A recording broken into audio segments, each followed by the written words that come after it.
माननीय अध्यक्ष महोदय, मांग संख्या 22, 24, 62 पर मुझे बोलने का मौका दिया, इसके लिए मैं आपका धन्यवाद देना चाहूंगा। माननीय अध्यक्ष महोदय, इस सदन में हम पक्ष विपक्ष के सारे सदस्य इस बात पर चर्चा कर रहे हैं कि उच्च शिक्षा में राजस्थान में क्या हुआ, कैसे आगे बढ़े।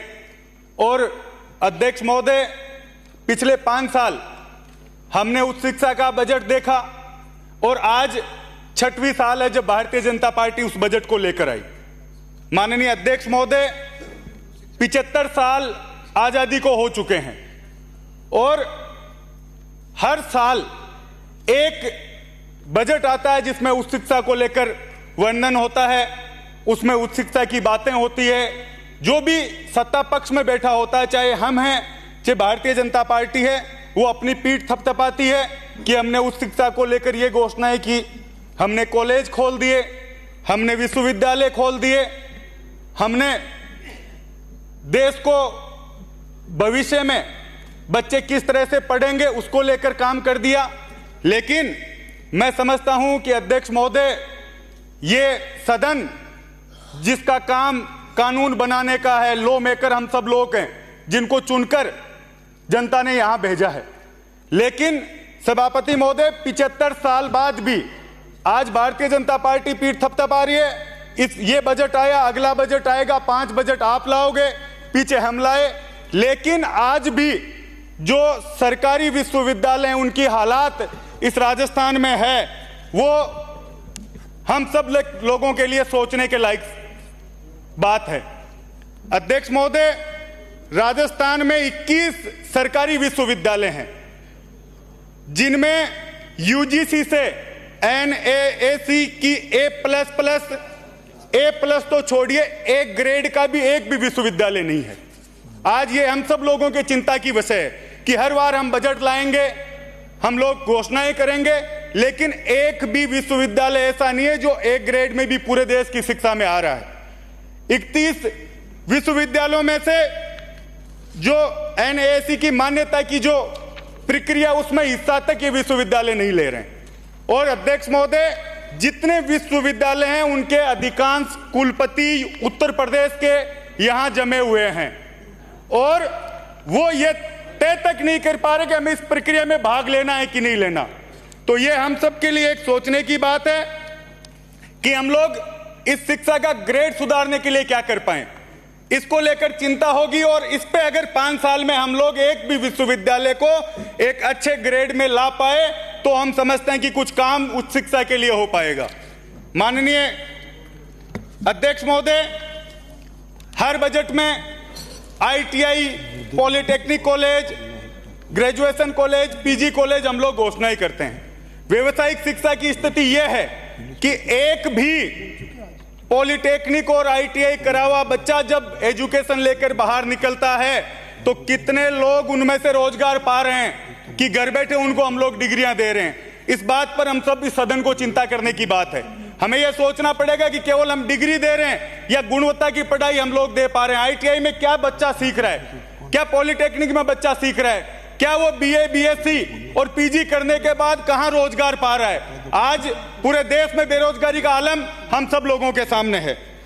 पिछली कांग्रेस सरकार ने 333 कॉलेज पूरे राजस्थान में खोले और जो भी भारतीय जनता पार्टी के सदस्य खड़े हुए उन्होंने सबने बड़ी चिंता जताई कि साहब एक में भी भवन नहीं है, एक में भी मास्टर नहीं है, एक भी कॉलेज ठीक से सुचारू चालू नहीं है। तो ये हमने नहीं किया, आपको मौका जनता ने दिया है। तो इन पर केवल आलोचना, टिक्का टिप्पणी से परे करके इनके हालात आप सुधारो, इनमें टीचर्स की, मानव संसाधनों की, बिल्डिंग की, वहां आप लोग सुविधाएं दो ताकि बच्चे पढ़ पाएं।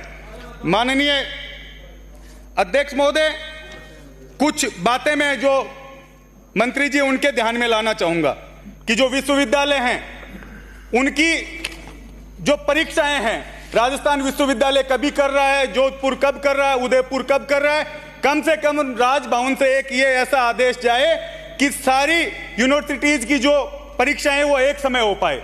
क्योंकि जब कोई भी वैकेंसी निकलती है, राजस्थान विश्वविद्यालय का जो छात्र है वो ग्रेजुएट हो गया लेकिन रिजल्ट जोधपुर का नहीं आया, तो कम से कम ये व्यवस्था की जाए कि आने वाले समय में परीक्षाएं कम से कम एक समय पे पूरे राजस्थान के यूनिवर्सिटीज की हो, ताकि जो प्रतियोगी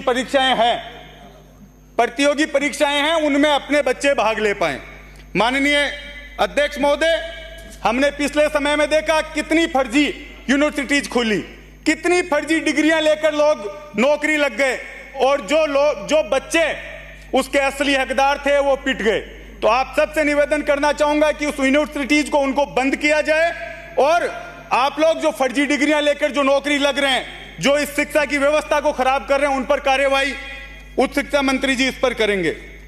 माननीय अध्यक्ष महोदय, पिछली हमारी सरकार राजीव गांधी स्कॉलरशिप योजना लेकर आई, उसमें जो एकेडमिक रूप से टॉपर थे उन बच्चों को उच्च शिक्षा के लिए हम लोग विदेश भेजेंगे, ये व्यवस्था हमने की, और आपने आकर उसमें हमने 200 बच्चों को स्कॉलरशिप का वादा किया, आपने उसको 500 किया। इस बात के लिए मैं आपको बधाई देता हूं। नाम भी आपने राजीव गांधी जी से विवेकानंद कर दिया, लेकिन शिक्षा मंत्री जी का ध्यान आकर्षित करना चाहूंगा, पिछले जो 200 बच्चे गए उनमें से 100 बच्चे अधिकारियों के थे, 100 अफसर्स के, आईएएस और अधिकारियों के बच्चे वो शिक्षा पा रहे हैं, और जिनके लिए हमने जो टॉपर्स के लिए योजना लाए वो लोग कहीं ना कहीं उससे पिछड़ रहे हैं, और जिनको विदेश भेज भी दिया उन बच्चों की भी जो स्कॉलरशिप है समय पर नहीं जा रही।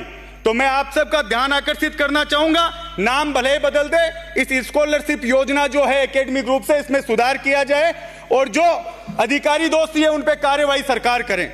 माननीय अध्यक्ष महोदय, उच्च शिक्षा की बात है, हम सब अगर इस सदन में जितने लोग छात्र राजनीति से आकर बैठे हैं, वो अगर छात्र संघ चुनाव की बात नहीं करेगा तो वो अपने साथ, अपनी जनता के साथ न्याय नहीं कर रहा। आज छात्र संघ चुनाव बंद है, भाजपा ये कहती है कि हमारी सरकार ने बंद किए, तो हमने भुगता, हम विपक्ष में बैठ के आकर, आप लोग सत्ता में हैं, और उप मुख्यमंत्री जी इस डिपार्टमेंट आपके पास है उच्च शिक्षा का, आप कुछ ताकत दिखाओ, हम ही आपको मुख्यमंत्री मान लेंगे।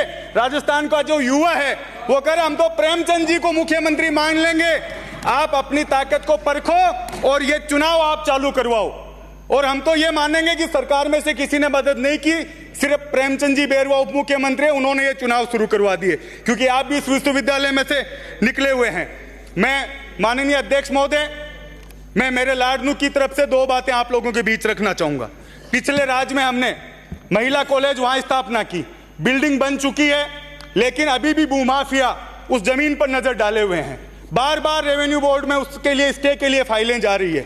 आपसे निवेदन करूंगा, 4 करोड़ रुपए की बिल्डिंग बनकर तैयार है, उसमें किसी भी तरह की कानूनी रुकावट ना आए, इसके लिए आप लोग सरकार की ओर से अपना पक्ष मजबूती से वहां रखें।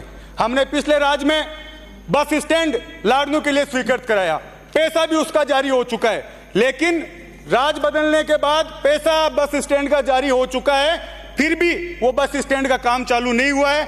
आपसे निवेदन करता हूं कि उसका टेंडर करा के जल्दी से जल्दी उसको शुरू करवाएं।